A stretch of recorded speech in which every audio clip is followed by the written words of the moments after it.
Então tá. Boa noite, então, a todos, todas e todes. É sempre uma alegria estar com vocês, viu? Acho que vai ser uma alegria maior ainda quando a gente estiver presencialmente, né? Eu acho que é uma expectativa muito grande. Esse fim de semana, inclusive, eu conversava com minha companheira, enfim, que é professora aí no Departamento de Sociologia também, a professora Melissa, né? E a gente dividia um pouco isso, né? Essa expectativa de, nossa, eu ia até dizer para ela, quando voltar, nossa, eu vou ficar muito feliz. Poder encontrar os alunos, né? Toda, não é, essa situação de ter esse encontro mediado, né, pela tecnologia, por mais que favoreça, a gente sabe, né, aqueles que estão e aquelas que estão mais distantes, né,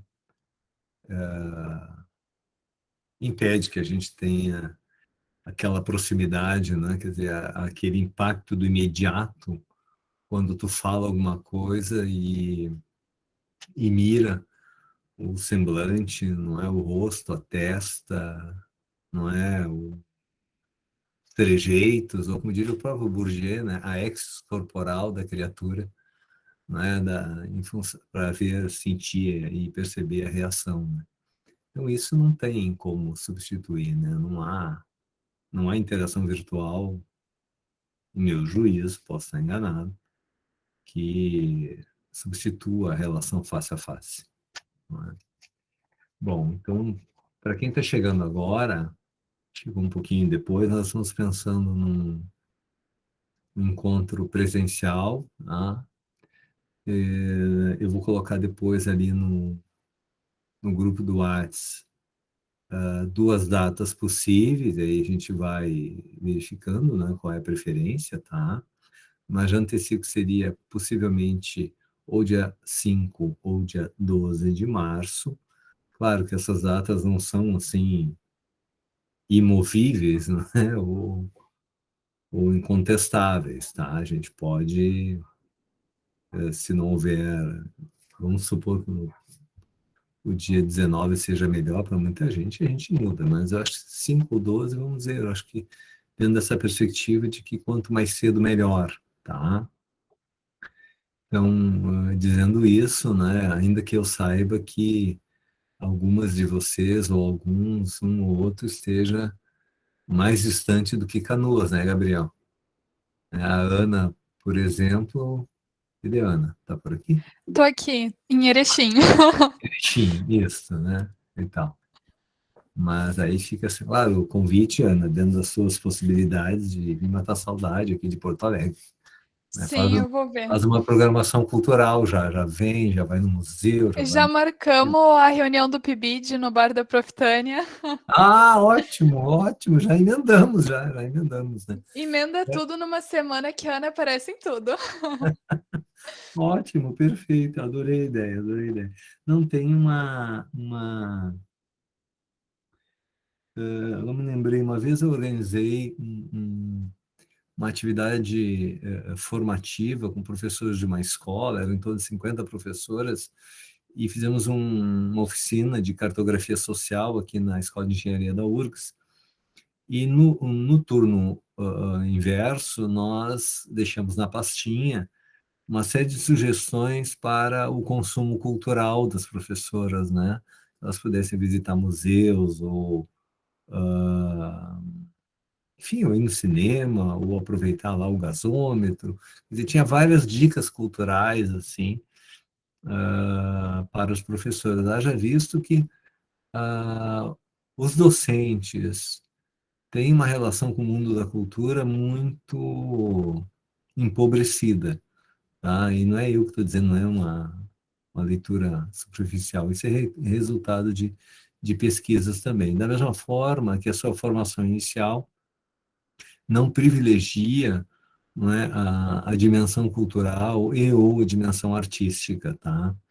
Eu acho que isso é uma lacuna que a gente tem, né, na formação do professor, da professora, em consonância, em meu juízo, com um outro desafio, e aí já vou pegar um gancho aqui para a aula de hoje, tá?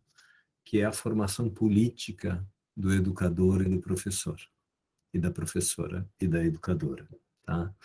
essa é uma outra, é uma dimensão que, em meu juízo, ela fica em prejuízo se comparado com a dimensão cognitiva propriamente dita, ou com a dimensão dos conteúdos, dos conhecimentos, dos saberes, não é? Que a universidade se propõe a oferecer como objeto de formação dos professores. Bom, então, oportunamente, eu acho que a gente pode, eu vou estar ali mandando a mensagem, então, no grupo do WhatsApp, para a gente combinar, tá? Um aviso antes da gente entrar no tema de hoje, que é o Anísio Teixeira, eu queria só... Ah, museu antropológico, claro, claro. Não, tem aqui também ali na Rua da Praia, como é que é o nome dele? Ah, bom, tem vários, eu acho que tem várias. Bom, o Rio Grande do Sul, né, tem muitos museus, e nós aqui na capital temos vários, né? E atividades culturais também. Mas, gente, voltando aqui, só para perguntar para vocês, imagino que vocês tenham percebido que eu comentei praticamente, eu acho que todas as postagens de vocês no fórum do Paulo Freire. Chegaram a receber e-mail? Ah, o Gabriel está dizendo que sim, né? Sim, Imagino que as demais. Sim, Eduarda. sim, prof. Tá, então só para fazer um breve comentário sobre os comentários. Tá? Eu procurei, eu li atentamente o que cada um colocou, as justificativas, e não se tratava ali, no fórum, por óbvio, de fazer qualquer insinuação de avaliação, tá? O fórum não é para isso. Em que pese que, eventualmente, um ou outro, uma ou outra, eu sugeri, a bem da correção de possíveis erros gramaticais, uma releitura do que escreveu, tá? Essa é uma prática que vocês têm que ter sempre para qualquer trabalho acadêmico, tá? Releem o que vocês escrevem. E aí vocês mesmos vão começar a corrigir os erros de vocês, tá bom? Tem algumas outras dicas que eu acho que são pertinentes, né? Eu acho que a gente tem que escrever frases curtas, a bem da clareza, não é procurar ter uma certa regularidade no tamanho dos parágrafos, enfim, eu acho que são algumas, e procurar, na medida do possível, não é, fazer uma escrita acadêmica, tá? Ou seja, diante da exposição ou apresentação das assertivas de vocês, vocês fundamentem os argumentos, tá? Quer dizer, digam de onde é que vocês tiraram isso, quem é que está junto de vocês, quem é que dá suporte para as ideias de vocês, para a crítica de vocês, tá? E isso eu posso dizer que eu gostei muito das justificativas, a maioria teve esse cuidado, enfim, não é? Ou mesmo aquelas ou aqueles que não o fizeram, mas justificaram a bom termo, não é? O excerto que pensou a obra do Paulo Freire, tá? E eu tive cuidado, então, de dialogar com vocês, né? Quer dizer, eu não sei se é essa a palavra, mas vamos lá. Eu contra-argumentei, vamos dizer assim, né? Eu fiz referência a outras, reforcei algumas coisas, enfim, né? Fiz um diálogo com vocês, né? Para alguns mais escrevi mais coisas, para outros escrevi menos, tá? Então, e também em algumas situações eu indiquei alguma bibliografia, uma ou outra bibliografia. Eu me lembro aqui sobre a criatividade, do David Bohm, eu indiquei um livro muito interessante do Gert Biesta, não é? Que é a Educação Democrática para um Futuro Humano, quer dizer, para além da aprendizagem, onde ele se ancora na Hannah Arendt para sustentar, não é? Eu vou usar uma expressão nossa aqui da sociologia, das ciências sociais, para sustentar o poder da agência, tá? Então, o Gert Biesta também sugeri o Hugo Asman, no tema da curiosidade, que tem um livro só sobre isso, né? O papel da curiosidade, da criatividade, da aprendizagem, mas especialmente da curiosidade, que é uma palavra feminina, e uma palavra que é associada às mulheres, não é? Na Idade Média, ela suscitava a perseguição das mulheres, né? Então, é um livro bem interessante, faz toda uma genealogia da palavra curiosidade, tá? Para além da curiosidade epistemológica, também mais ou menos central na obra do Paulo Freire. Então, acho que um breve comentário, então, sobre essa tarefa que vocês fizeram, tá bom? Gente, eu estou sentado aqui, mas tem alguma coisa me incomodando nas costas.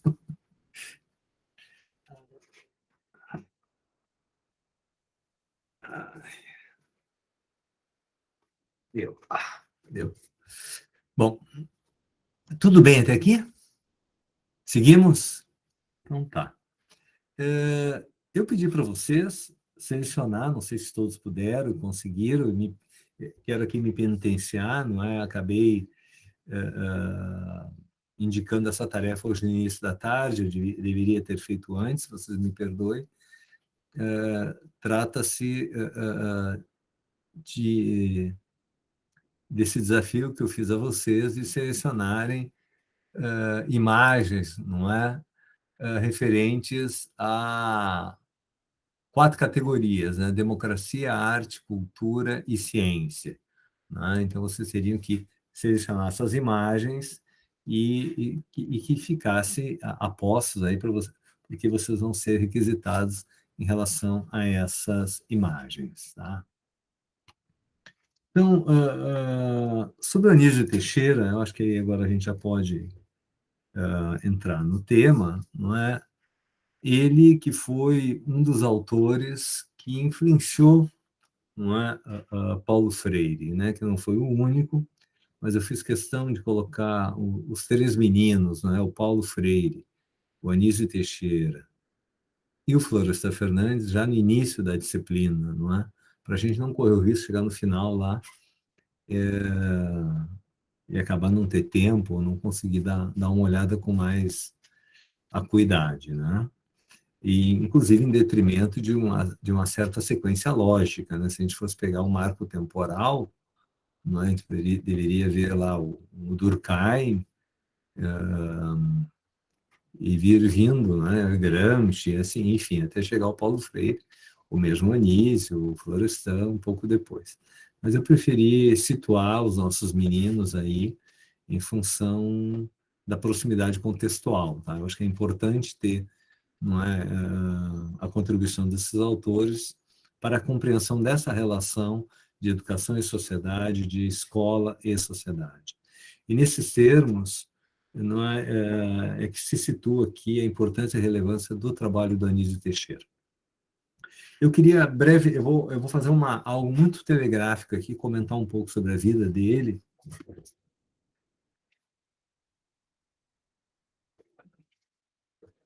Comentar um pouco sobre a vida dele, e depois aí eu vou fazer um exercício para vocês, para a gente explorar algumas ideias do Anísio, tá? Algumas categorias, algumas ideias que são caras para ele, e que fundamentam, não é? Que servem de alicerce para um tanto da sua contribuição, né? Nós não temos a apresentação nunca de uma aula, não é, sermos abarcativos. Da mesma forma, o que a gente sugeriu como leitura, no caso ali, Educação não é privilégio, não é, um dos textos, né, dentre tantos que ele produziu e escreveu. Deixa eu acender minha luz aqui, que está ficando escuro.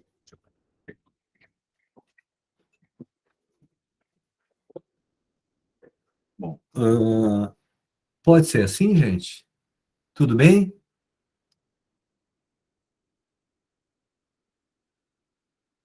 Então tá.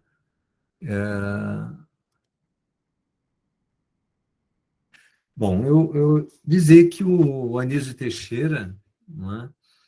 Ele nasceu em... Aliás, antes disso, tem um vídeo que eu deixei ali também na sala, não sei se chegaram a ver, tá? Então, algumas das informações que eu vou trazer aqui da sua biografia, não é, tem congruência, né? Tem intersecção com o que aparece ali também, e outras coisas não, tá? Mas eu vou trazer, enfim, isso é muito também ancorado eu fiz esse apanhado aqui da biografia dele, naquele trabalho que tem no domínio público, né, sobre os educadores brasileiros, né, os pedagogos, enfim, e ele está lá, então é um texto, cento e poucas páginas, eu não lembro, tá? Mas eu fiz um apanhado rápido, assim, ah, daquilo que é mais importante para a gente capturar da trajetória dele, né? Então, ele nasceu em Caetité, que é uma cidade a 800 quilômetros de Salvador, quer dizer, bem no interior, né, da Bahia mesmo, enfim, e era uma cidade, né, segundo o depoimento do próprio filho do Anísio Teixeira, ele teve 4 filhos, se não me falha a memória, né? Ah, era a proporção da importância de Caetité na Bahia, para a Bahia, é comparável a Ouro Preto para Minas Gerais. Então, para a gente ter um pouco de dimensão, né, dessa importância, né? Os pais eram pais aristocratas, né? Quer dizer, eram da elite, né, da região, do próprio estado. O pai dele, ele era inclusive político, né? E então o Anísio, ele é daqueles que vai ter acesso, né, à educação que as posses da família, não é, que a, as propriedades da família permitiam, né? E ele vai ter então um ensino propedêutico, humanista, especialmente, não é, em colégios de padre, né, jesuítas, no caso, lá em Caetité, o Colégio São Luís Gonzaga, e já em Salvador, na Bahia, o Colégio Antônio Vieira, né, já no início de 2014, de 1914, perdão, né, há mais de 100 anos atrás, né. Então, nessas escolas, ele vai além do domínio da escrita, né, vai também ter acesso a diferentes tipos de leitura, e vai internalizar normas e valores morais, e dentre eles é aquele, quer dizer, é um momento, ele até os 21, 22 anos, ele chega a insinuar que vai entrar para a vida clerical, né? Que vai entrar para a ordem jesuíta, enfim, tinha um dos padres que era muito amigo dele, né? Era um grande intelectual, inclusive, na América Latina, não vou lembrar o nome do padre agora, tá? E ele acaba se envolvendo, enfim, só que depois ele recebe muita pressão da família e não segue, então, não é a, a bata clerical, enfim, a vida religiosa, e vai fazer direito, né, no Rio de Janeiro, né? Os pais, enfim, encaminham ele para o pai dele, encaminha ele para o Rio de Janeiro, não é? Então, é importante a gente ter claro que ele oscilou, né, entre a vida religiosa e a vida secular. Então, feito o curso após o curso de Direito, ele volta, né, então, para a Bahia, e em 1925, ele faz a primeira viagem à Europa. Tá? Né? E aí, na volta da Europa, é que ele decide, então, que não, é a vida laica mesmo, não é a vida religiosa, né? Mas antes disso, ele já havia se transformado, no 1924, no inspetor-geral de ensino de Salvador, né? Ali, aliás, para vocês terem uma ideia, é como se fosse o secretário de Estado da Educação, né? Hoje é a tal de Raquel alguma coisa, né? Me ajudem. Quem é secretário de Educação do Estado? Raquel Teixeira. Raquel Teixeira. Isso. Olha só o sobrenome. Que responsabilidade. Mas acho que não deve ter nada a ver com a família, né? Imagino.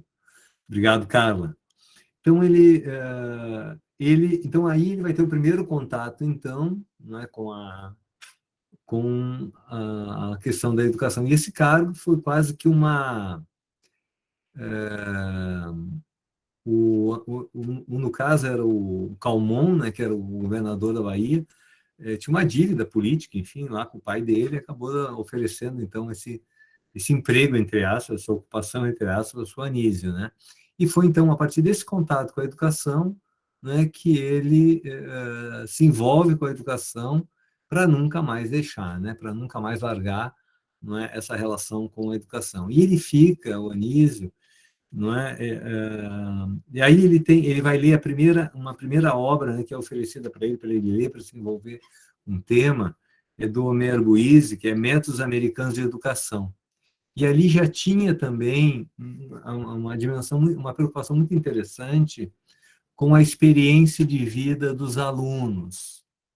Claro que depois ele vai até abandonar o Boise, né? E depois, quando ele conhece o John Dewey, isso em 1927 já, ele vai aos Estados Unidos, ganha uma bolsa de estudos e vai para os Estados Unidos. E lá ele tem, então, ele vai por 2 oportunidades ainda nos anos 20 para os Estados Unidos. E lá ele entra em contato, então, com talvez o seu grande mentor, né? Que é que foi John Dewey, que é um filósofo e que ancorava, né, toda a sua perspectiva de educação na perspectiva da experiência, da dimensão prática, né? E o Anísio vai incorporar isso na sua concepção de escola, na sua concepção de educação, né? E então essa experiência, só para concluir esse dado, em Salvador ele vai encontrar, né, condições péssimas de educação em Salvador, né? Quer dizer, os prédios, né, com muita pobreza de recursos materiais, os professores não eram concursados, quer dizer, mal sabia ler e escrever, já era professor, era indicação política, quer dizer, então não havia nenhum profissionalismo, né, na educação, nessa educação pública, né? Bom, e, eh, e vejam bem, para o Anísio Teixeira, ele vai considerar, ele tem uma relação, não é, muito direta para ele entre educação e sociedade. Quer dizer, não há como pensar, e nesse texto do Educação não é Privilégio, ele faz essa referência, né, ele faz a crítica a essa educação, não é, ao arcaísmo da escola brasileira, enfim, com seus predicados, acho que é importante a gente poder ver depois, mas ele entende não há como agora, numa sociedade, não é, moderna, vamos pensar, né, no início do século XX, ou ao longo do século XX, mas nas primeiras décadas do século, não é, uma sociedade urbana, uma sociedade, não é, que deve brigar, lutar pela integração social, pela coesão social, não é? Acho que é importante dizer isso, né? Sem a contribuição da população. Por isso, quer dizer, ele considera, quer dizer, como é que tu vai desenvolver um país, né? Ele está preocupado com o desenvolvimento, com a emancipação do país, não é com uma população de analfabetos, com uma população que foi alijada do direito à educação, né? E quem vai oferecer, quem tem a capacidade de oferecer essa educação é o sistema escolar, é a escola. E é a escola pública, laica, gratuita e de qualidade, né? Como vai ser bem descrita no Manifesto dos Pioneiros, ao qual ele foi signatário, junto com o Fernando de Azevedo e outros, isso já em 1932. Né? Então, ele está muito preocupado com isso, né, o Anísio. Né? Bom, gente, acho que se eu continuar falando, eu vou gastar muito tempo, mas vamos lá, eu vou só dar algumas pinceladas, alguns fatos da vida dele, então. Né? Então, ele está envolvido com a educação, não é?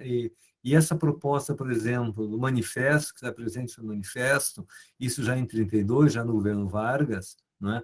E aí depois ele já foi convidado a ser, então, o secretário de Educação do Distrito Federal, portanto, do Rio de Janeiro, né? Vamos lembrar que o Rio de Janeiro era a capital do país, né? À época, né? E aí começam os conflitos dele, né? Então ele já naquela fase inicial, né, de muita proximidade com a Igreja Católica, quase que acabou, não é, assumindo então o sacerdócio, mas ele vai começar a romper então com a Igreja Católica, muito pelo papel da Igreja Católica na educação brasileira, né? E, inclusive, ele já começa desde Salvador, quando ele é secretário, porque a miséria, não só a miséria do sistema, das escolas públicas, que eram subsidiadas pelos próprios professores, em contrapartida, o poder público municipal né, oferecia subsídios às igrejas, às escolas privadas, que eram, cujas mantenedoras era, grosso modo, a Igreja Católica. Né? Veja a contradição disso. Né? Então, aliás, né, se a gente for olhar hoje ainda, né, a gente vai ver muitos subsídios, né, inclusive às universidades privadas. Né? Então, esse embate, ele segue, né? Ele segue acontecendo nos dias de hoje. Bom, ele em 35, ele nunca foi vinculado a partido político, né? Salvo uma exceção. Tá? Quer dizer, para aqueles de esquerda, ele era muito liberal, e para aqueles de direita, ele era considerado, não é, uma pessoa de esquerda, um comunista, né, e tal. Inclusive, se diz que ele não é que ele queria implantar uma escola comunista no Brasil, né? Ele disse que nunca conheceu a escola comunista, até tinha curiosidade, né? Porque o que ele conheceu foi as experiências dos Estados Unidos e da Europa, quer dizer, não conheceu outras experiências, né? Enfim, então ele vai participar do partido político, como é que é? O Partido Autonomista do Distrito Federal, isso em 1935, inclusive ele vai escrever o programa desse partido, né? Mas depois ele não vai, não tem nenhuma atuação partidária, nunca foi candidato a nada, né? Ele tem uma vida dedicada à causa da educação. Tá? Então, para ele, não é, se a educação é direito, se a educação é um direito, não pode haver privilégios. Não é? Essa até tem uma frase, né, que eu até anotei, não sei aonde, aqui, anotei dos meus rabiscos aqui, não é? Olha, aqui, ó. A educação é um direito e a democracia não tolera privilégios. Né? Então, quer dizer, não dá uma sociedade, se quer uma sociedade democrática, tu não pode tolerar privilégios. Né? Bom, ele em 37 nós temos o Estado Novo, não é? Onde ele vai ser, então, ele vai ser demitido, né? Ele, na época, ele então estava aí no Distrito Federal, Rio de Janeiro, e ele vai se autoexilar na Bahia, né? Vai para o interior da Bahia, vai desenvolver, vai gerenciar mineração, vai comerciar carros, enfim, ele acaba sendo um ótimo administrador desses negócios, né? E tal. Vai ser minerador, então, e vendedor de carros, tá? Ele também foi conselheiro do ensino superior da Unesco nesse período, não é? E faz uma crítica, não é, à cidadania ancorada no consumismo. Aí eu me lembro, não é, de um período recente nosso aqui, a gente pode até conversar sobre isso, onde se comentava, né, que não sei quantos milhões da classe D pularam para C, enfim, para B, houve toda uma mobilidade ascendente em boa parte da população brasileira, mas muito ancorada no consumo, né? E isso não foi acompanhado, como diria o próprio Anísio Teixeira, não é, de conscientização política, não é? Ele tem uma passagem, né? Quer dizer, ele vai dizer lá naquela Educação é um Direito, que é um outro texto dele, ele vai dizer que nós acumulamos muita riqueza econômica, mas também essa riqueza econômica ela é proporcional à carência democrática que nós temos. Né? Gente, essa frase ainda segue muito atual, né? A gente poderia até acrescentar mais, né? Criar uma frase mais contemporânea, não é? Nunca se concentrou tanto dinheiro como agora durante a sindemia do Covid-19, não é? E nunca também tivemos um paralelo de carência democrática na sociedade brasileira. Né? Quer dizer, aí dando aso, né, ao que o próprio Paulo Freire, já nos anos 50, vai dar o nome de inexperiência, não é, democrática da sociedade brasileira. Mas voltando aqui, não é, então ele coloca então com essa urgência ou da mesma essa concepção de escola, não é, uma escola praxeológica, se me permite a expressão marxista, não é? Essa escola de unidade entre a teoria e a empiria, não é? Entre a prática e o conceito, é que vai fazer com que ele seja, não é, ele pregue, enfim, defenda a superação da pobreza material, como também, e em paralelo da pobreza política, né? É uma expressão, essa expressão pobreza política é uma expressão usada, muito usada, inclusive pelo sociólogo Pedro Demo, né? Não sei se vocês conhecem, que escreveu alguns livros, né? Um livro é Politicidade, um livro interessante dele, o outro livro é Pobreza Política, não, minto, Pobreza da Pobreza, né? Que é um livro interessante. Aliás, foi lendo esse livro que eu conheci o Amartya Sen, né? Prêmio Nobel de Economia, né? Enfim, então, o Anísio, ele vai, então, dos anos 40 para os anos 50, ter uma atividade destacada no âmbito da gestão, não é?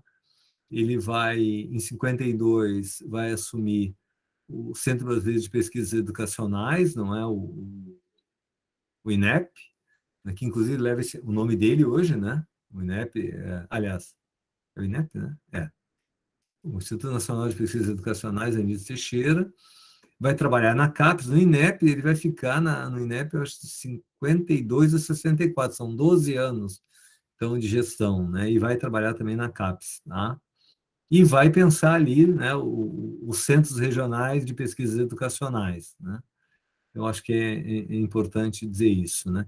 E nos anos 40, aquilo que talvez seja a grande contribuição, onde ele ficou mais conhecido, né? Foi onde ele ganhou publicidade internamente e externamente, quer dizer, internacionalmente, foi o Centro Educacional Carneiro Ribeiro, né? Foi, então, em 1942, foi inaugurado a Escola Parque, né? Chamada Escola Parque. Vocês podem colocar aí no Google Escola Parque, né? O Centro Educacional Carneiro Ribeiro, na Bahia, que é uma escola, então, onde ele vai implementar, não é, a proposta dele de educação, de uma educação prática, de uma educação integral, onde não é preparar para a escola, não prepararia para a vida, a escola seria a própria vida, né? Então, todas as dimensões da vida, no entorno do contexto, têm que estar presente no universo escolar, não é? Então, eu acho que aí tem uma grande preocupação, não é? Ele que vai ser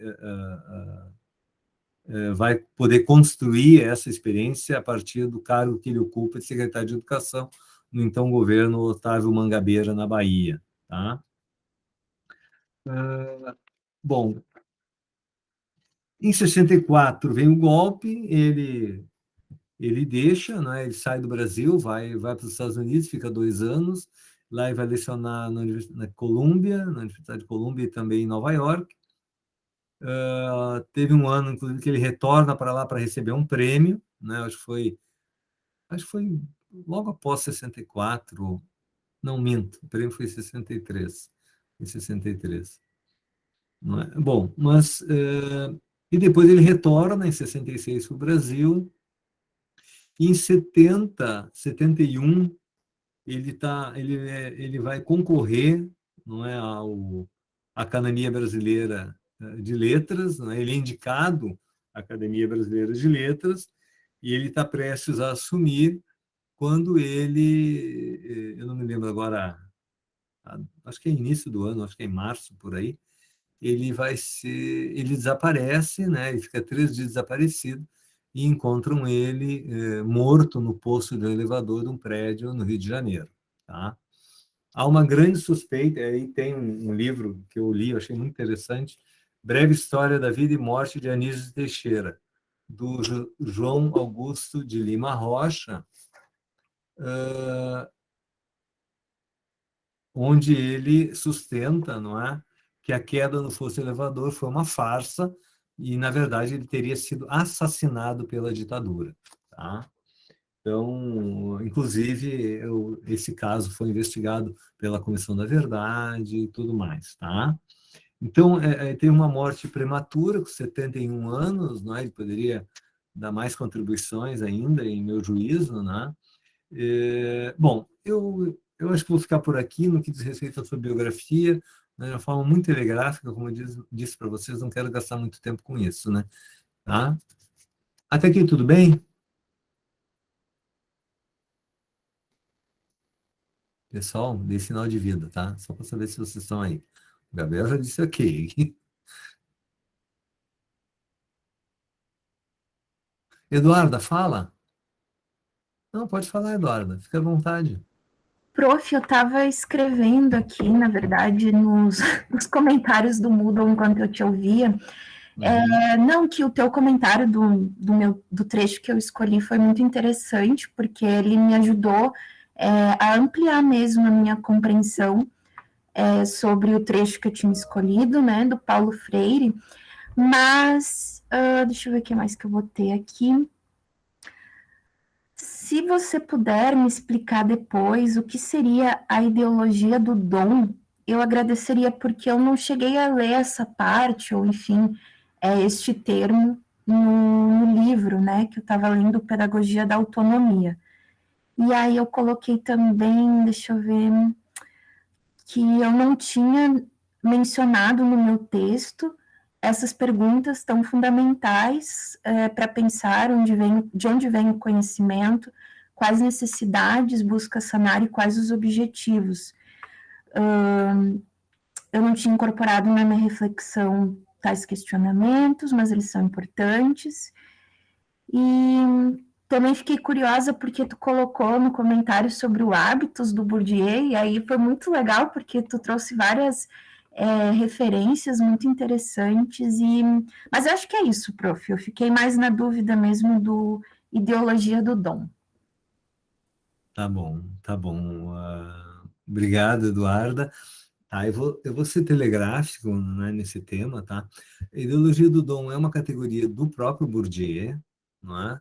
Quer dizer, que em verdade não existe o dom, né? Existe o esforço. Existem as condições objetivas que garantem o êxito desse esforço. Tá? Eu tô simplificando aqui, sendo bem sintético, mas onde, então, não é bem, as pessoas têm o dom, né? Não é bem o dom. Tá? Não tem. Existe todo um conjunto de condições objetivas, condições sociais, enfim, e também individuais, né? De esforço, de trabalho, enfim, e que não diz respeito a dom, não é dom, não seria o dom. Por isso que seria uma ideologia, né? Que as pessoas acreditam, que a pessoa ali tem o dom. Não é bem assim, tá? Então, mas é uma categoria usada pelo Bourdieu. Agora, eu também não vou lembrar a obra, tá? Me perdoa, mas eu não. É muita coisa para me lembrar. Mas o. E depois eu posso olhar com calma. A gente pode fazer o seguinte: tu pode comentar o meu comentário, tá? Pode comentar o meu comentário, eu volto lá e a gente segue a conversa, não tem problema. Tá bom? Ok, combinado. Combinado. Eh, Gente, podemos fazer um. Tudo bem por aqui? Conseguindo me acompanhar? Milena, já saiu do trabalho, Milena? Ou ainda está por aí? Ainda não, guria.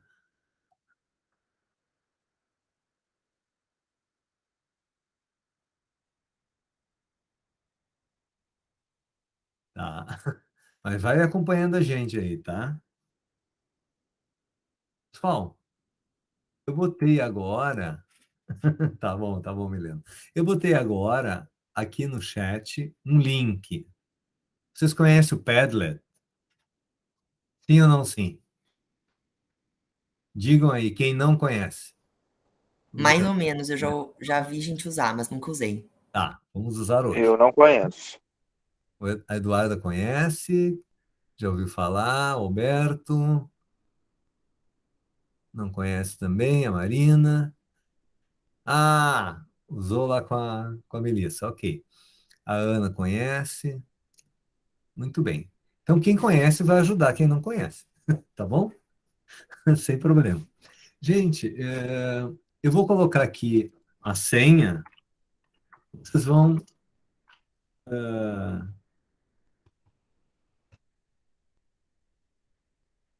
senha é a data de hoje, tá? Vocês vão clicar ali e vão acessar, então, o Padre, tá? Só me digam se conseguiram acessar.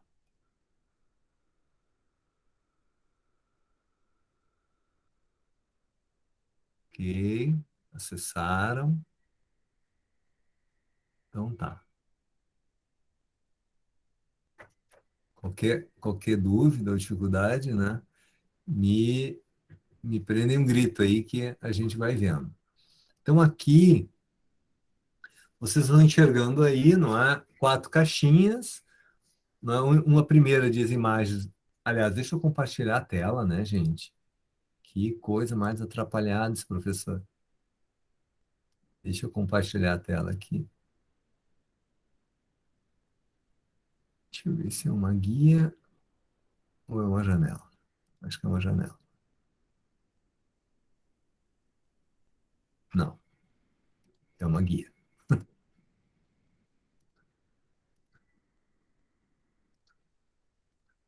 Aqui, vocês conseguirem acompanhar aí o que eu estou. Vocês vão enxergar a minha tela, né? Então, vocês têm aí na tela de vocês essas 4 caixinhas, ok? Bom, vocês vão clicar em editar e vão arrastar, vão colar aí, né, as imagens que eu pedi para vocês selecionar em cada caixinha, ok? Então, vamos colocar ali as imagens de vocês. Democracia, arte, cultura e ciência.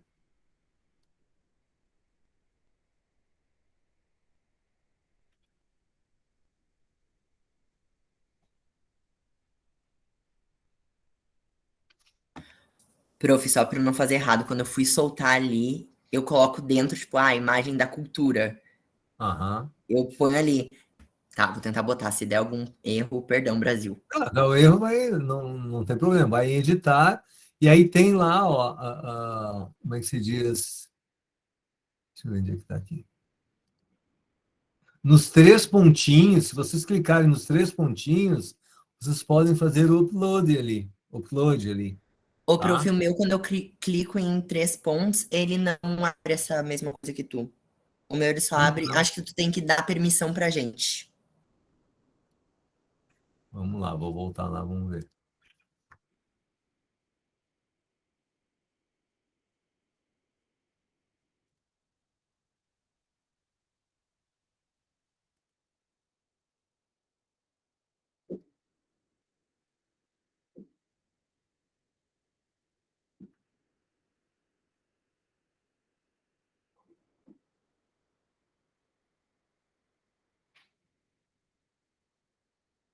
Então, vocês têm um acesso. Tá, eu vou botar vocês editar, então. Vamos ver. Vê se consegue fazer agora.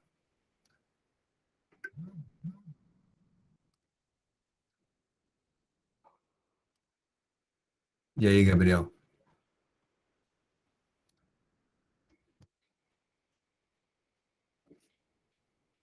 Eu tô dando F5.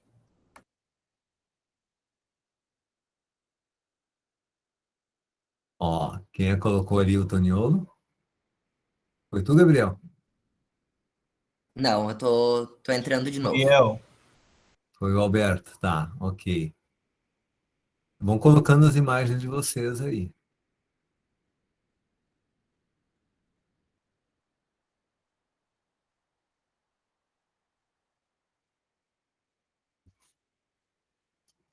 Olha ali, está começando a aparecer as imagens.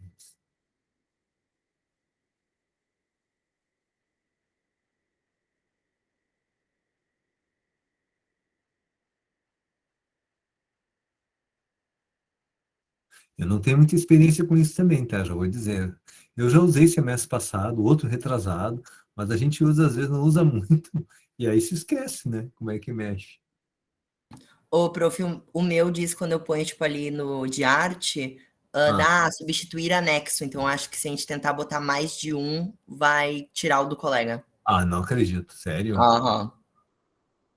Qual coisa, cada um cria uma Então, pastinha não, do vocês podem seu. criar uma caixinha, então, cada um. Cria ali, cria no sinalzinho de mais, cor de rosa ali, e vão criando, sem problema. tá? Só coloca ali qual é a imagem e vamos preenchendo aí o mural. Eu imaginava que ia aparecer tudo embaixo.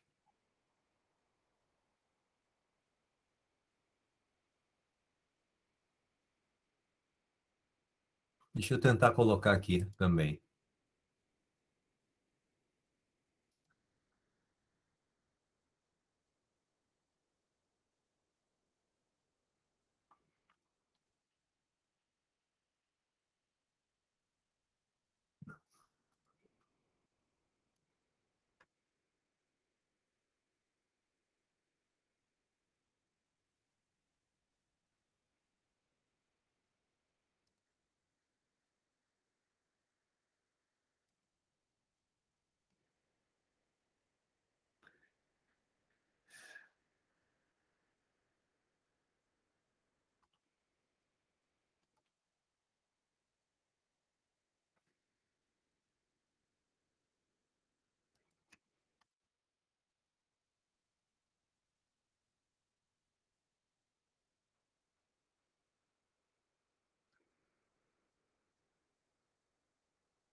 Muito legal.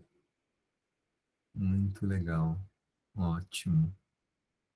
Nossa, ficou melhor que eu imaginava. Ciência. Ok.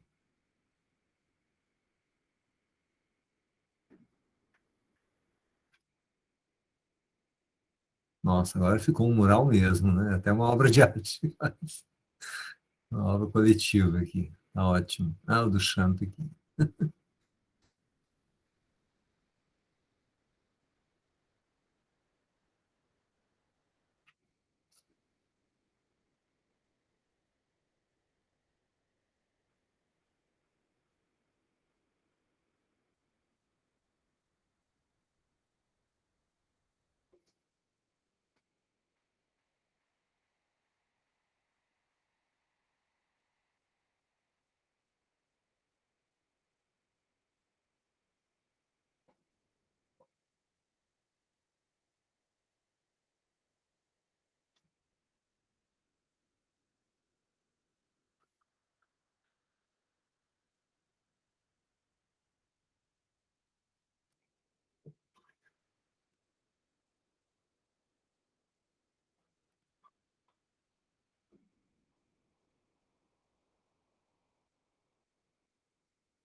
Ok.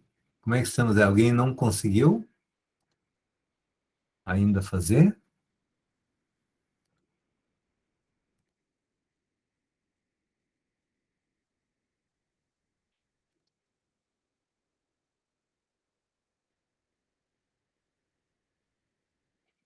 Mas como agora da aprovação, Milena? Não pode? Tem que atualizar a página. Eu ainda estou correndo aqui um pouquinho atrás que eu não consegui ver as imagens antes da aula. Eu estou Não, vendo as tranquilo, imagens. tranquilo. Claro, sem problema. Também vou ver se eu consigo fazer umas coisas aqui, que eu estou só com o celular aqui. Ah. Estou um pouquinho limitado. Não esqueçam do link, tá? Vou botar aqui de novo no chat, tá? O link. O link e a senha, né? E a data de hoje, tá?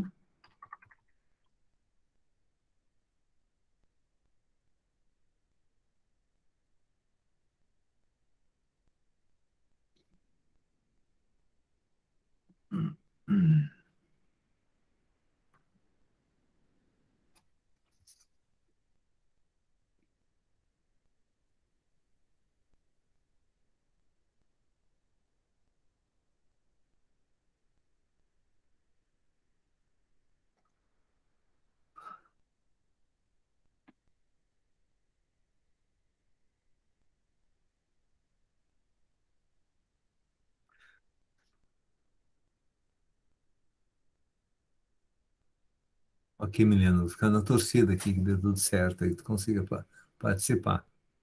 Ô, prof, uma imagem pode ter dois significados. Que eu tô vasculhando aqui, meu computador tem uma imagem que dá para usar dois, pode ser?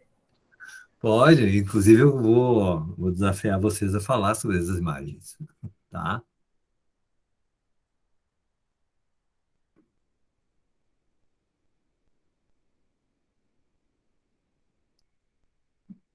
Milena, me avisa aí se conseguiu, se não conseguiu, ok?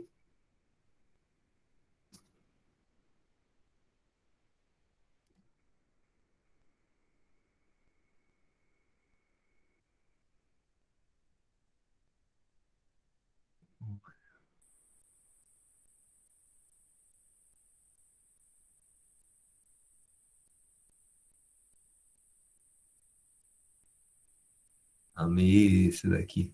Muito bom. Ó, tá entrando aí. Uhum. Eu coloquei esse o Anísio Teixeira aqui só para não deixar o moço fora.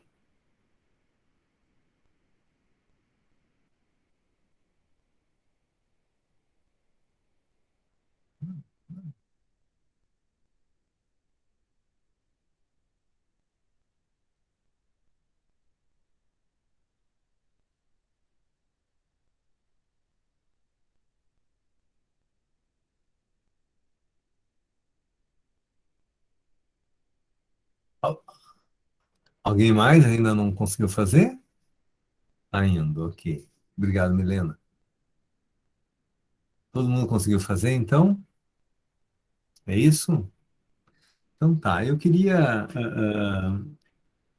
Eu acho que a gente pode, a ideia é com esse painel, com esse mural, a gente explorar um pouco essas categorias, né, na sua relação com a contribuição do Anísio Teixeira na perspectiva do papel, da função da educação e ou escola para a formação da sociedade, para a qualificação, não é, de uma sociedade verdadeiramente democrática. Tá? Então, eu queria explorar com vocês, ver com vocês, deixar vocês bem à vontade, para vocês justificar, então, falar por que escolheram essas imagens e, na medida do possível, tá? Vocês também fazer alguma insinuação, não é, sobre essas categorias e ou imagens com não é, a contribuição do Anísio Teixeira. Tá? Essa é um pouco a ideia desse exercício, para a gente não ficar aquela coisa muito cartesiana, não é? Enfim, eu acho que eu estou mais preocupado aqui que vocês capturem a essência, não é, do Anísio Teixeira. Tá? E para mim, em meu juízo, como eu tinha esse desafio de pensar a atividade, para mim essas quatro categorias, né, elas têm uma relação muito importante e que fundamentam, não é, a contribuição do Anísio Teixeira, né? Então, a arte, a cultura, não é, a democracia e a ciência, ainda que a cultura seja uma categoria mais abarcativa, né, quer dizer, ela contempla mais elementos, né? Mas a gente poderia dizer que a arte está na cultura, a própria ciência, enfim, né? Quer dizer, tudo aquilo que não é natureza, é cultura, se é que a gente pode usar essa, essa, essa interpretação bem simplória, tá? Mas é um pouco isso, né? Então eu queria ver aí vocês, deixar vocês à vontade, vocês identificar qual é as imagens que vocês colocaram e que inferência vocês podem fazer. Vamos lá?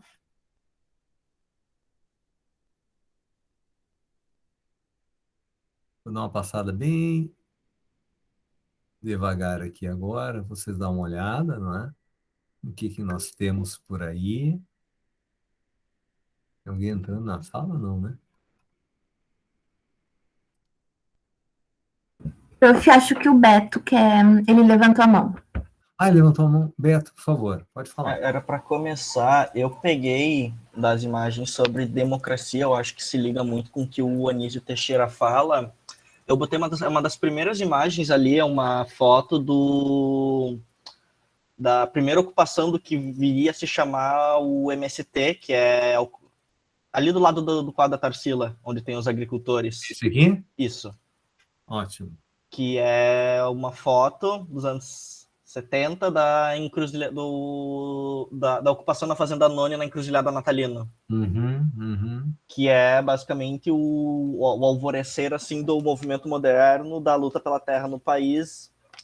E é uma forma, o MST ele tem, pensando em educação enquanto direito, né, que o Anísio Teixeira ele é considerado por muitos o patrono da escola pública, até como tu falou, o INEP tem o nome dele, por motivos assim, é a questão da luta pela terra e do projeto de educação popular que o MST tem interno, de um projeto de educação democrática, que ele entende que a educação deles, o Anísio Teixeira até vai falar, não é só formação técnica, eles não estão lá só para ensinar os agricultores a plantar. E embora tenha muitas vezes nas escolas do MST a educação voltada ao campesinato, à pequena propriedade, há toda uma ética política, toda uma mística, toda uma... não queria usar o termo cosmovisão, mas eu vou já usando toda uma cosmovisão política, toda uma mística que é própria e que é orientada para uma construção popular e democrática, tanto de educação, para garantir o direito à educação, articulado ao direito democrático da luta pela terra. Ok. O Alberto falou agora, né? Me ajudem. Tá.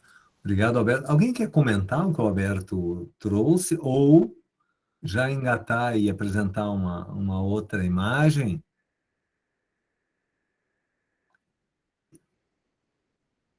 Enquanto vocês vão pensando, bem rapidamente, tá, Alberto?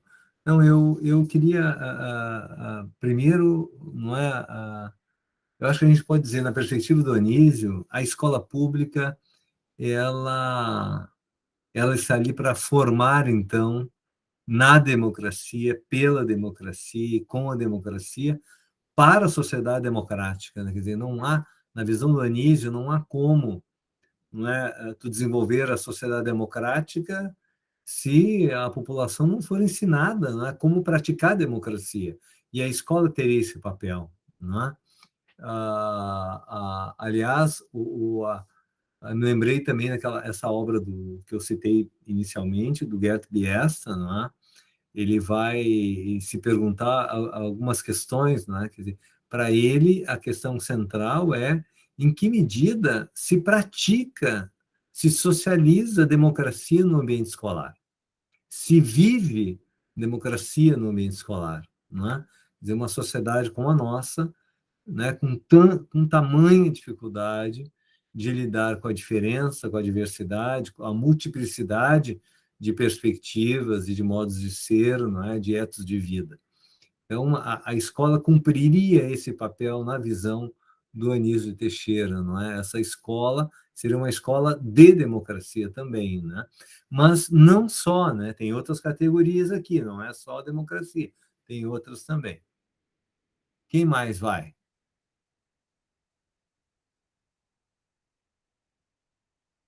Obrigado, viu, Alberto?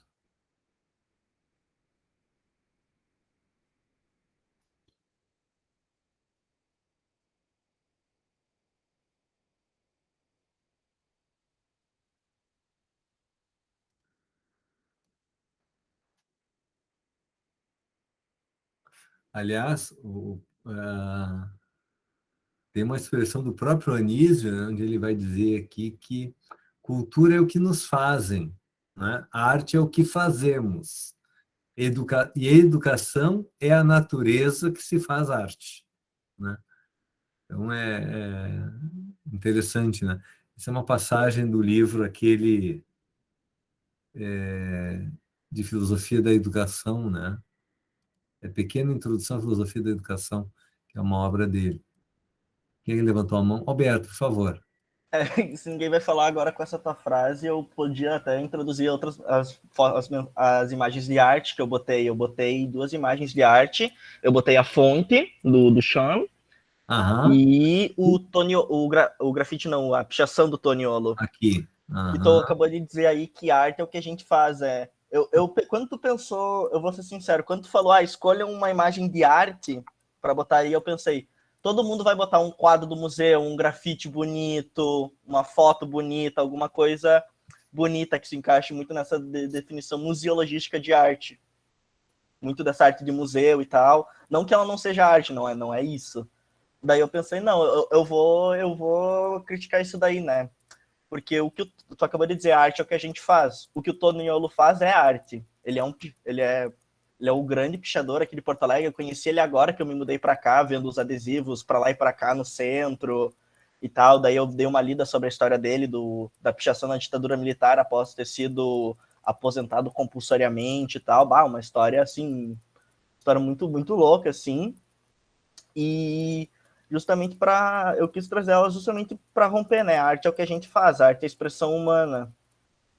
E a arte não é só o belo, né? Eu quis trazer justamente esses 2 quadros, essas 2 imagens, né? A fonte é emblemática, né? Que foi submetida para o Museu de Artes, eu não lembro da onde, justamente do Chan falou, eu quero chocar, eu quero ir contra essa racionalidade artística que acabou nos levando a esse mundo de guerra aqui, no período das guerras e tal.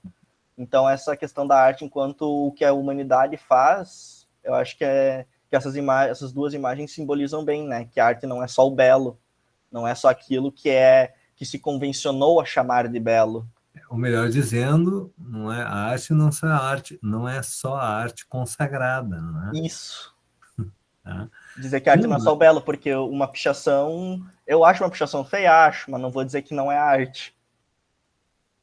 Aliás, sobre isto, valeria a pena ler A Produção da Crença, do Bourdieu, né? Como que se define que uma peça, que um quadro, não é? Ou mesmo que um mictório, né? Virado, enfim, é uma obra de arte. Quem define o que é obra de arte? Tá? E nesse sentido, eu acho que o Bourdieu ajuda a gente a pensar, né? E voltando aqui, eu acho que essa pro Anísio, quer dizer, a democracia não se restringia à política, não é? Mas à cultura, à arte, à poesia e até mesmo à religião, tá? Então eu acho que ele promoveu essa articulação, essa interpenetração, não é? Entre a intuição poética e o discernimento crítico, entre a ciência, o pensamento e a emoção, entre a prática e a imaginação, né? Esse entusiasmo criativo, poderíamos dizer assim, né? E nesse sentido ele tem um vínculo muito interessante, uma conexão entre esse pluralismo, né, que ele defendia e também o pragmatismo, porque ele queria fazer uma educação que tivesse sentido, né? Isso que é algo sempre reivindicado nas escolas, né? Quer dizer, não o conhecimento, algo abstrato, distante, descontextualizado, deshistoricizado, né? E que não aborda as questões da vida cotidiana, né? Então ele defendia, não é, essa escola progressiva, né, e progressista, como se ela fosse então um grande ateliê de todos os talentos humanos, não é? Eu acho que isso é fantástico, que está por trás dessa concepção de educação integral, né? Então, desenvolver todas as potencialidades humanas. Gente, já falei demais. Quem mais vai aí? Quer falar um pouquinho do que escolheu e por que escolheu?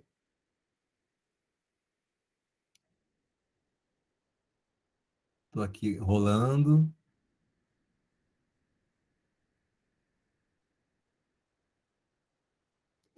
Gente, esse aqui Eu vou falar então os que eu escolhi. Vai lá, Gabriel. Se tu for ver, ali tem um que é cultura, daí tem um menino e a menina, do lado tem uma foto que é uma colagem, que é do álbum Pajubá, da Linda Quebrada, e desce ali um pouco ali, ó, na direita. Esse ali. Eu acredito que cultura ela é o contato com as pessoas, ela é tudo, né? Cultura é a gente ter saberes, ou às vezes nem é adquirir um saber a partir do contato com alguma coisa, né? E daí, quando falou em cultura, eu pensei, é muito difícil a gente pegar algo muito geral sobre cultura, né? Cultura é tão amplo, então eu fui em algo assim bem específico que tem a ver comigo. Esse álbum é bem ligado à cultura LGBT e me remeteu assim a tem uma parte do texto do Anísio que ele fala de compreender e decorar e reproduzir nos exames, né, o que a gente aprende.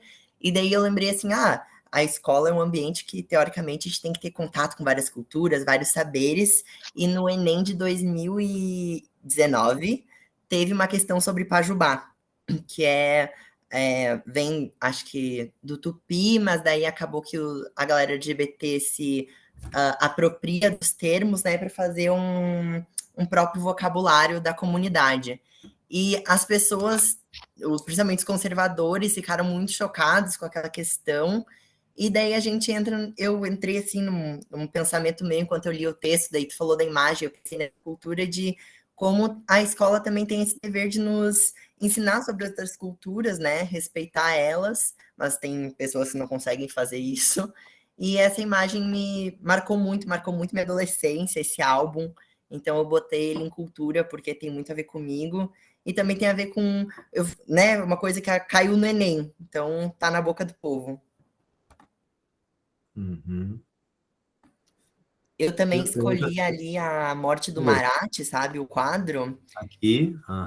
Eu escolhi ele porque me lembra muito minhas aulas de arte do 9º ano, que a professora ela era bem diferentona, assim, ela não gostava de fazer atividade avaliativa de prova, sabe? Ela mandava a gente, às vezes, desenhar ou fazer uma releitura, e essa imagem me marcou muito na época, eu acho que me marca até hoje, assim, porque é uma das obras de arte que eu lembro a história por trás dela, e eu escolhi ela porque me lembra essa coisa que me marcou muito. Era uma professora que tinha uma forma totalmente diferente de didática e de ensinar, e me marcou muito quando eu era mais novo.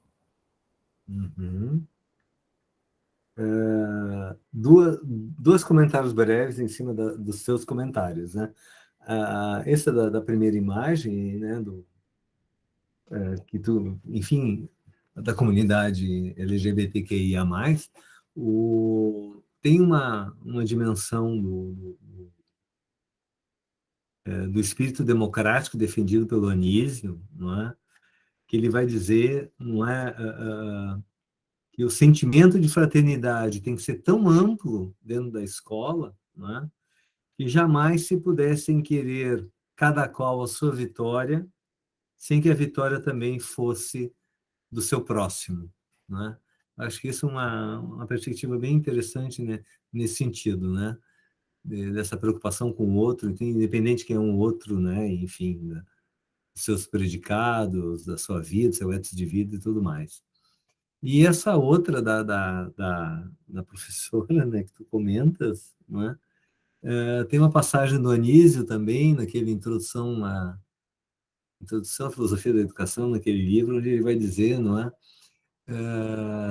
Que a criança não, não, não queira fazer tudo o que quer, né?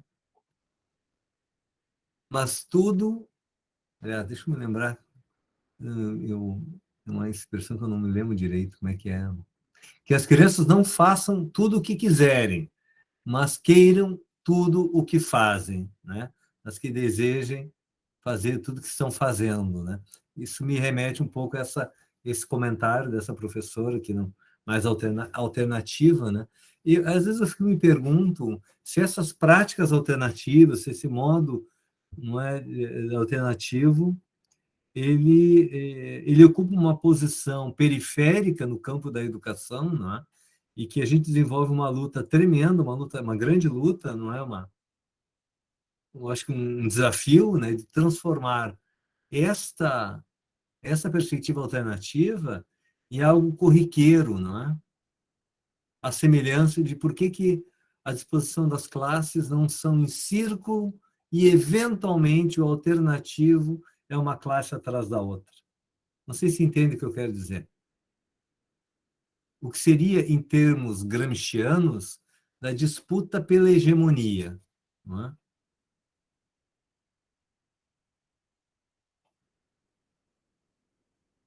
Gente, quem mais? Eu ouvi mais vocês. Eu sou muito carente. Ai, posso ir eu agora que É, que eu consegui me liberar, cheguei em casa também. Ah, que Posso ir. ótimo. Ana, e aí? Qual é a tua imagem? Ou quais as tuas imagens? É Milena, é Milena. Ah, é a Milena? Desculpa, que eu não estou vendo aqui. Eu tô no quadro das imagens. E aí eu me traí pela voz de vocês. São, meu juízo, um pouco parecidas. Ótimo, Milena, vai lá. Bom, esse do Frankenstein aí é meu.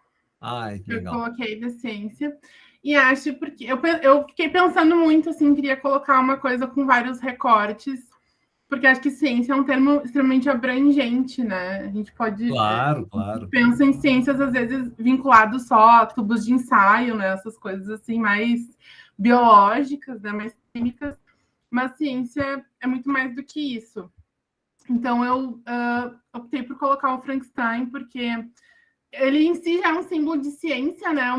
É uma criatura criada a partir de outras partes humanas, o que, se fosse possível, se um dia for possível, já é uma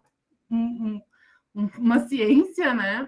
Mas também pela própria literatura do Frankenstein, né? De ter sido escrito por uma mulher num período tão retrógrado, num período passado remoto, assim. Por muito tempo ela ter que esconder a real autoria para conseguir publicar esse livro. Então, acho que escolhi o Frankenstein nesse sentido de trazer mais de uma visão assim, sobre o que é ciência e o quanto é difícil produzir ciência, né? Acho que outra imagem que cairia muito bem, que também é de um filme para colocar o que é ciência hoje, é aquele do filme do Não Olhe para Cima, né? Então, acho que as pessoas que estão engajadas e querem fazer ciência atualmente têm que travar lutas muito maiores do que a própria pesquisa, né? Tem que, além de usar todo o método científico para comprovar um dado científico, tem ainda que convencer as pessoas de que aquilo é o correto, né? Uma evidência muito forte.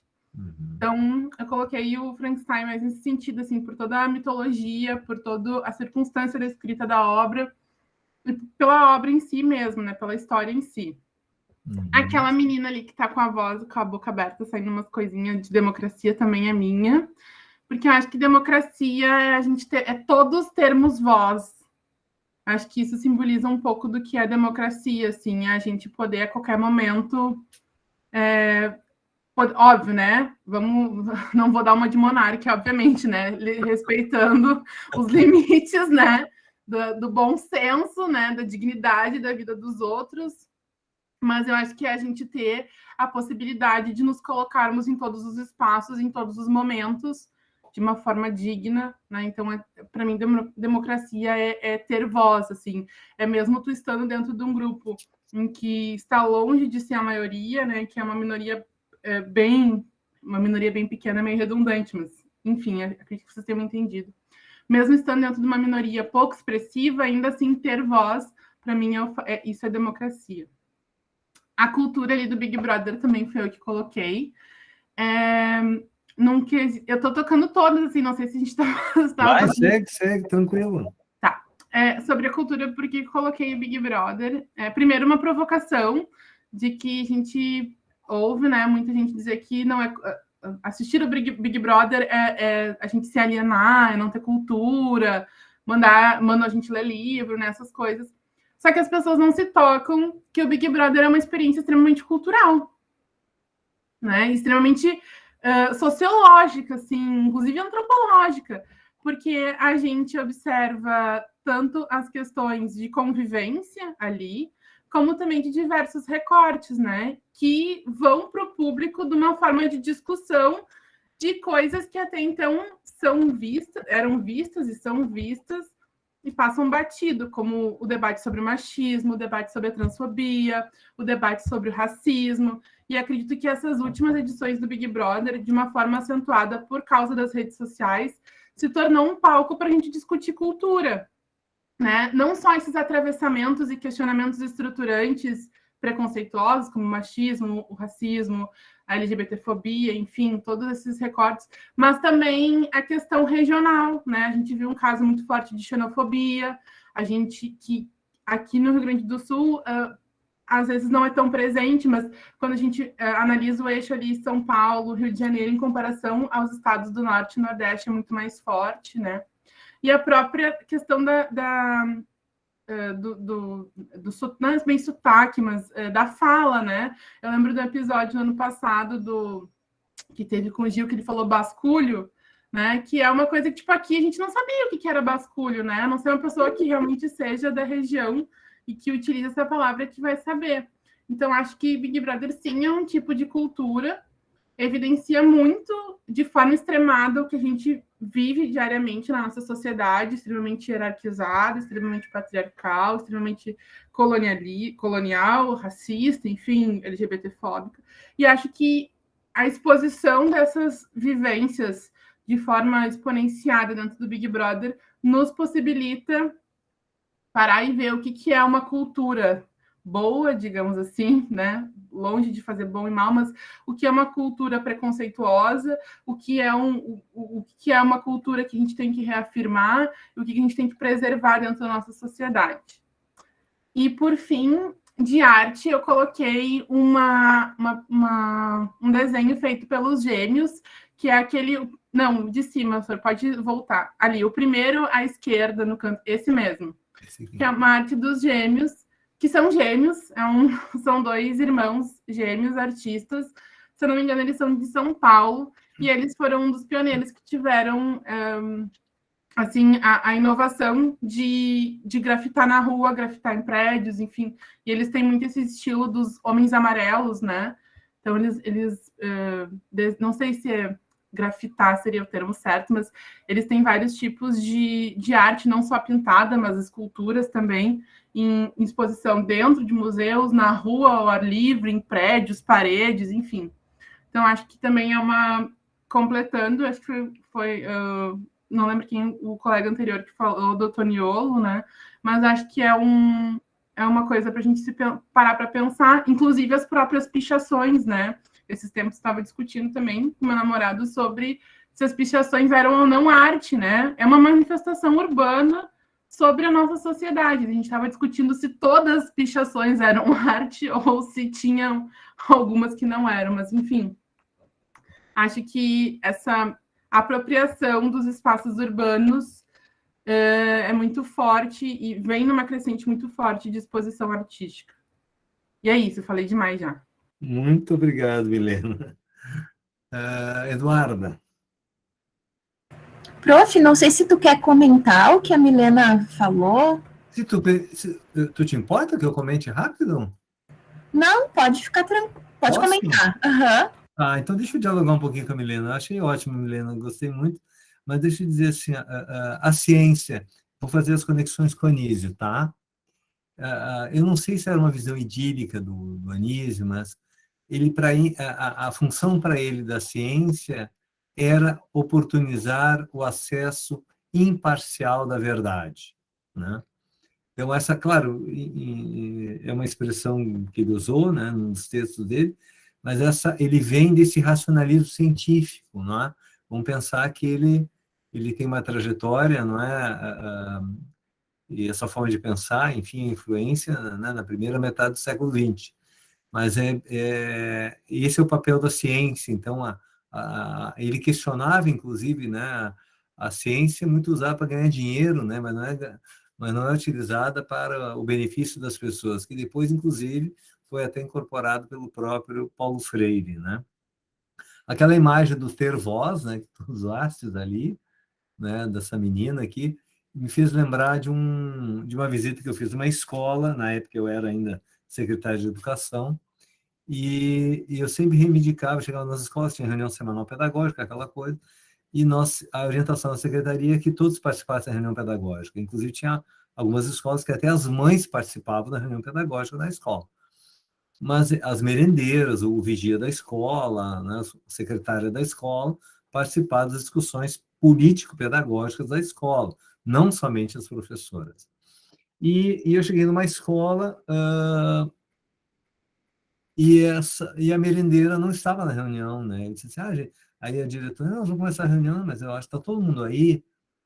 Não, a merendeira não está. Não, então tá, diretora, faça favor, chama ela lá, depois que ela chegar a gente começa, né, e tal. E essa merendeira veio, se sentou, e eu acho que o grau de opressão sobre ela, enquanto não só como merendeira, mas como mulher e tudo, ela tinha uma axis corporal assim, recolhida, sabe, intimidada, não é? Cabeça baixa, as mãos entre os joelhos, quer dizer, não disse uma palavra na reunião toda, né? Tal. Aquilo me incomodou, né? Me incomodou e eu escrevi um ensaio depois, por isso que eu me lembrei, né? A centralidade das palavras. Né? E depois, na sequência dos dias, 3 meses depois, eu voltei à escola e essa mesma merendeira já estava participando e pronunciando suas ideias na reunião pedagógica, né? Então, eu acho que essa dimensão da oportunidade, né? E o Anísio falava disso, né? Da igualdade de oportunidades que a escola representa, né? Claro, mas tu tem que criar, né? A escola tem que criar a vivência, a experiência democrática. Do contrário, fica muito difícil, né? Em relação ao Big Brother, eu fiquei imaginando excertos do Big Brother, né, sendo projetados um vídeo na sala de aula para a gente discutir, né, para a gente discutir o debate, enfim, trazendo essas questões, né?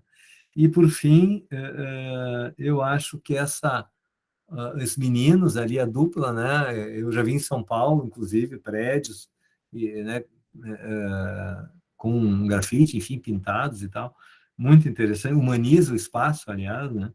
Mas eu acho que é um pouco isso, né? Para ele, a escola, o contato, não é, com a diversidade, com o mundo da cultura, com a arte, é que possibilita e potencializa, não é? Ou que é responsável por construir, não é? As diferentes condições, aliás, o desenvolvimento do pensar de modo diferente, para que tu possa, inclusive, pensar, não é, condições diferentes de existência. Né? Eu acho que isso eu acho que tem, a arte, né, a cultura tem essa potência, tá? Bom, breves comentários, muito rápidos, assim, são mais para dialogar com vocês, né? Eduarda, muito obrigado. Fala, guria.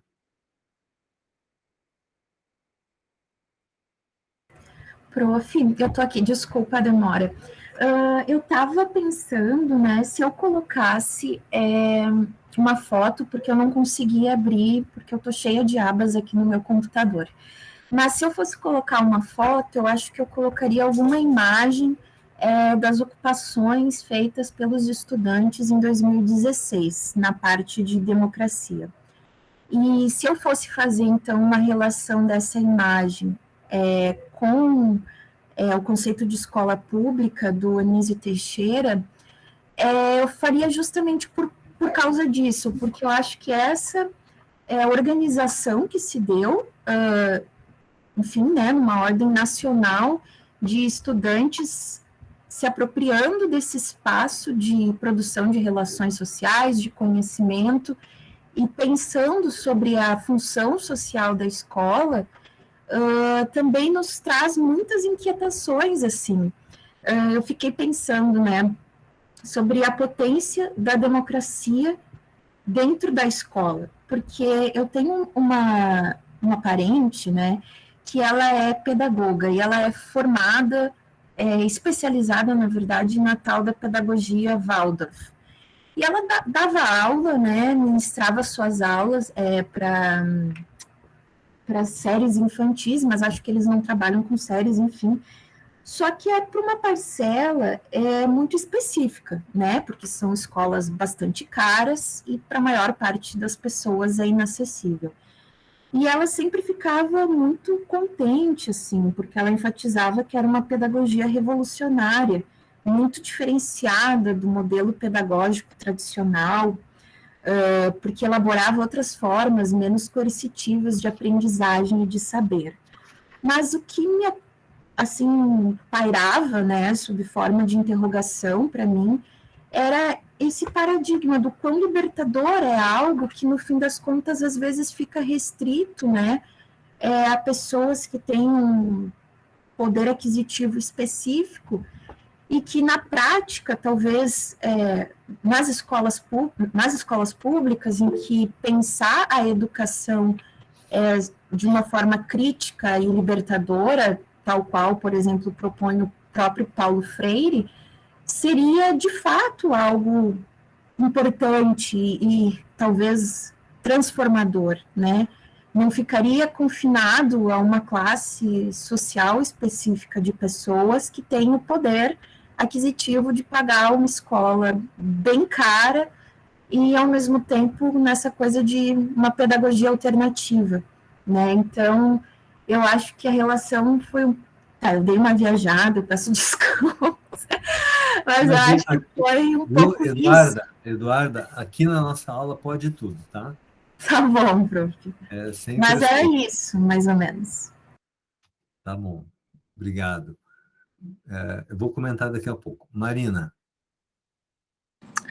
Então, prof, eu coloquei uma imagem que eu acho que tá mais para cima da maré verde, ou mais para baixo. Aí, a maré verde. Aí. Aqui? Isso. Que é o movimento das mulheres argentinas pela legalização do aborto. E é muito interessante essa trajetória, essa conquista no movimento feminista argentino, que a pauta do aborto, ela extrapolou, né, o espaço parlamentar, né? Se publicizou muito o debate e um dos espaços fundamentais para a disseminação da discussão sobre a legalização do aborto foi a escola. Então, muitas meninas, né, começaram dentro das escolas, ou seja, um espaço onde isso não era discutido, começaram a falar sobre aborto, né? Um assunto que não se fala, que não se falava, começaram a falar, começaram a expressar isso através do pañuelo, que é o paninho verde. E, enfim, foi essa associação assim que eu fiz, eu achei bem interessante, não só nas escolas, mas trazendo mais para a nossa aula aqui, para o nosso foco, que eu acho que é uma expressão de democracia tão legal, sabe? A gente poder falar sobre um assunto que é tão comum, de uma pauta que é de um assunto que faz parte da vida da maioria das mulheres nesses espaços assim escolares. Então, eu acho que é uma expressão de democracia muito rica. E, enfim, era isso. Muito legal, Marina. Que bom. Deixa eu acho que vou fazer antes, lembrando aqui para a Eduarda que eu coloquei uma imagem aqui das escolas ocupadas, tá? Tá bom? E dizer também, lembrando das escolas ocupadas, eu fui para... Quando as escolas foram ocupadas, 2016, se estou bem certo, eu fui para dentro das escolas, né? Fui fazer pesquisa, né? Queria saber o que estava acontecendo, tá? E depois nós publicamos um livro.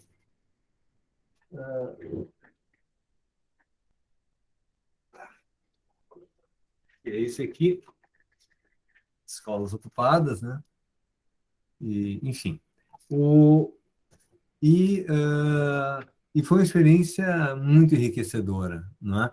E ali nas escolas ocupadas se fez talvez a educação que o Anísio Teixeira preconizava, não é? Essa educação, né?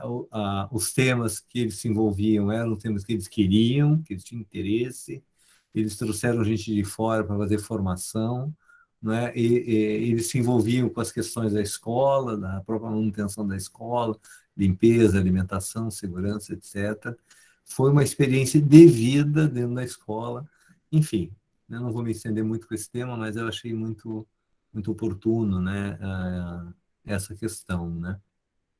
A questão da democracia que tu trazes, não é, Marina, eu fico imaginando, quer dizer,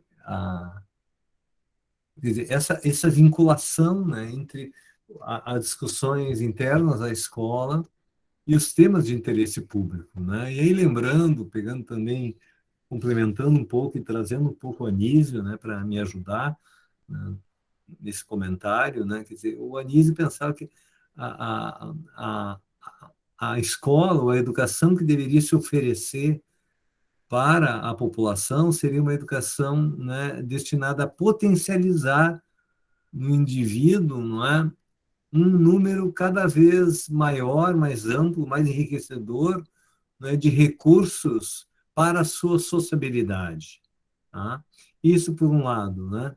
De outro lado, ou por outro lado, não é, é tão complexa a dinâmica social, se a gente pegar hoje, nós estamos falando de Anísio, né, nos anos 40, 50, 60, tá?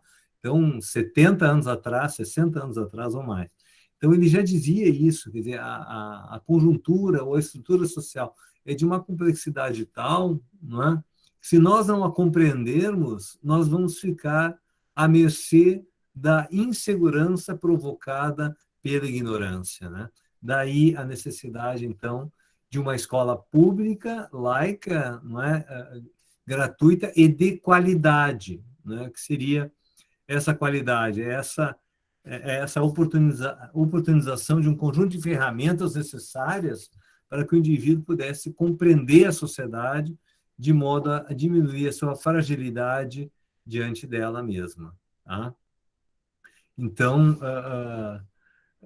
e por isso ele dizia, não é, ancorado naquela crítica, né, do arcaísmo da escola brasileira, e que diria que se trata, então, de reconstruir a educação, de fazer uma outra escola, né, de modo a descobrir novos meios e novos modos de ensinar.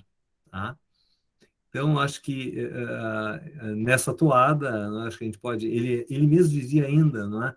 Para uma sociedade plural, múltipla e democrática, requer instituições educativas, mais do que integradas, humanas e pessoais, não é? Profundamente democráticas.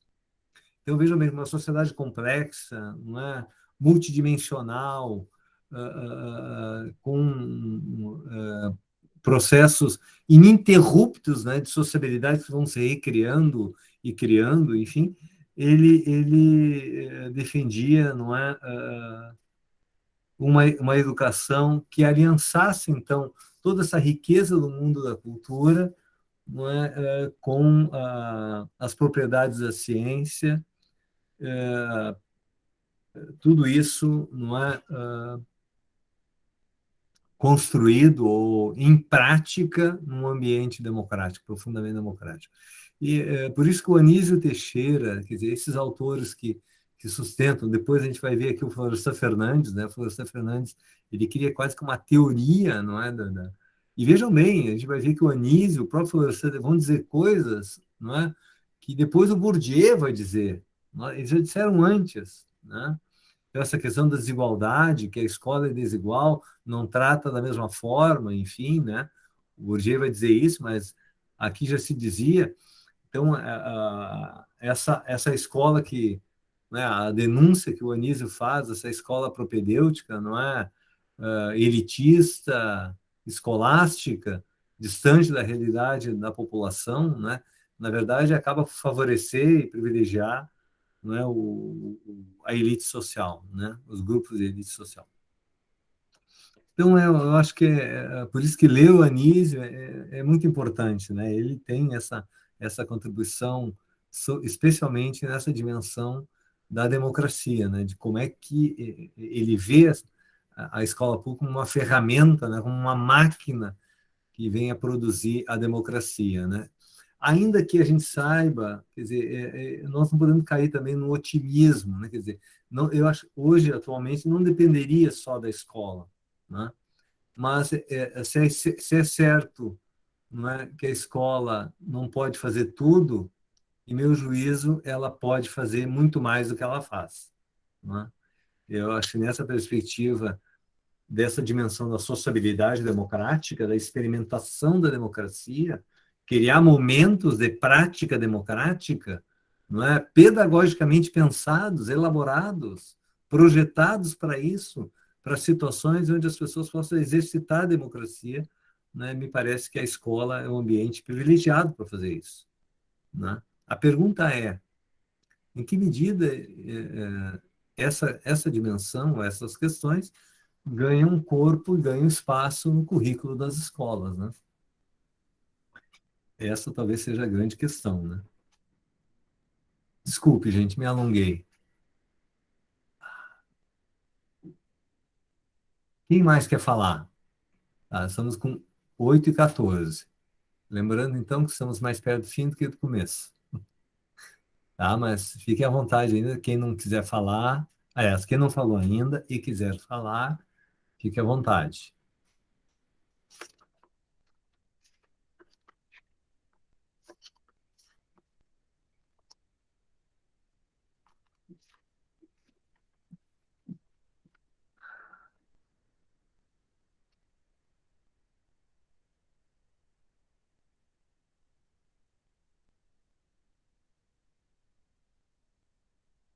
Aliás, eu me lembrei agora de uma passagem do Anísio, né?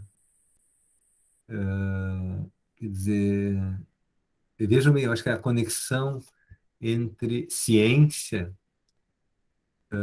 política e democracia, não é? Lembrando, pegando de novo, Milena, aquela tua imagem da voz ali, da palavra, né? Onde é que tá? Ih, fugiu.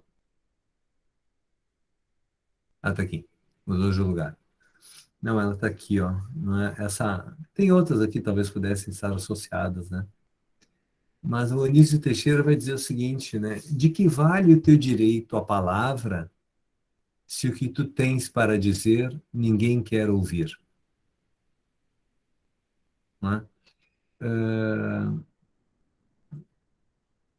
Por outras palavras, que tu tem direito a falar, né? Se pronunciar, a participar e tudo mais. Mas tu tem que, bom, o que eu vou dizer diante do que está posto, né? E aí entra a função da ciência, né? Do conhecimento, da gente se instrumentalizar, o papel da escola também, né?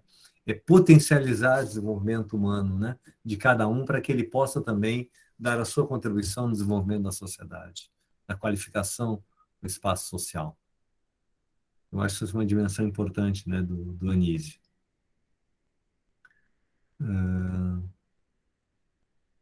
Que é a preocupação com a substantividade do conteúdo da fala, né? Aliás, esse espírito democrático do Anísio, ele é expresso também naquela categoria que foi, aliás, aquela expressão, desculpe a redundância, que foi incorporada pelo próprio Paulo Freire, não é? Que é a seguinte, não é? Não há aquele que tudo saiba que não tenha algo a aprender, como também não há aquele que pouco entenda que não tenha algo a contribuir, né? E ele está muito preocupado, então, com com essa potência da democracia no sentido de garantir o desenvolvimento da sociedade, né? E, claro, essa potência será tão melhor se ela for irrigada pelo conhecimento, né? Ou pelos múltiplos saberes e conhecimentos.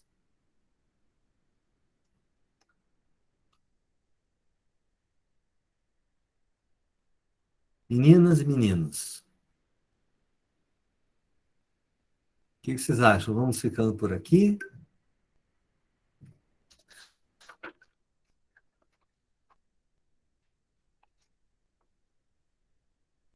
Prof, por mim pode ser. Eu só acho que depois a gente não pode esquecer de colocar no grupo dos alunos a possibilidade de nos encontrarmos no dia 5 ou no dia 12. Vou colocar assim, ó, já anotei, deixa eu achar que está aqui. Aqui anotado, não sei Tá se bom. hoje, tá? Não sei se hoje ainda eu consigo fazer, mas entre hoje e amanhã eu vou colocar. Tá, Eduardo? Obrigado pela lembrança. E aí a gente combina o horário, né? Eu, em princípio, acho que 10 horas seria um bom horário. Daria tempo, né, pessoal, se acordar e tal, se organizar.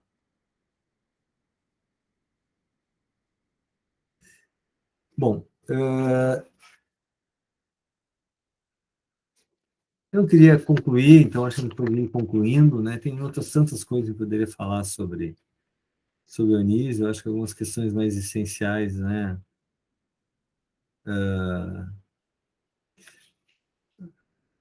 Aliás, eu tinha até separado um esquema, não é? Que dentro dessa perspectiva da escola, não é? Como ariete, né? Da emancipação, não é? E para mostrar para vocês como é que ela pode dependendo se ela potencializa a dimensão política e a dimensão criativa, ela pode fazer emergir uma educação de uma outra qualidade, tá? Né? Na medida mesmo que a gente hoje vê o conteúdo da educação é um conteúdo em disputa, não é? Pela lógica do mercado, que está muito preocupado, né, em formar pessoas para se inserir no mercado de trabalho. Está aí essa reforma do ensino médio, não é, com as suas implicações nefastas, eu diria eu, não é? Quer dizer, muito complicadas, né, especialmente para a população, os jovens que frequentam a escola pública. Eu acho que aí temos aí um grande dilema, né, um desafio para superar essa engrenagem que está montada, não é, e normatizada, e que retoma, né, o velho dualismo, né, enquanto as escolas privadas, né, conseguem trabalhar todos os itinerários formativos, a escola pública não vai conseguir, não é? E a forma como a SEDUC, aqui no estado do Rio Grande do Sul, né, tem pensado, me perdoem o termo, né, que é um termo, chega a ser grosseiro, né, a grade curricular, suprimindo, né, períodos, disciplinas, especialmente humanas, não só, mas especialmente, e acaba por, na verdade, é um processo para liberar e economizar professor, tá? Economizar carga horária de professor. Chega a ser um absurdo isso, um absurdo, né? Essa imposição de uma mesma interpretação da lei, né, por parte do governo do Estado. Mas, enfim, eu acho que o Anísio Teixeira ele nos ajuda a pensar isso, né? E ajuda a pensar e fortalecer determinadas perspectivas, né, de compreensão sobre o papel da escola na sua relação com a sociedade.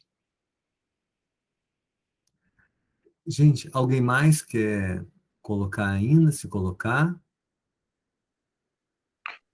Eu consegui terminar agora há pouco de fazer os negócios. Eu acho que o celular estava travando.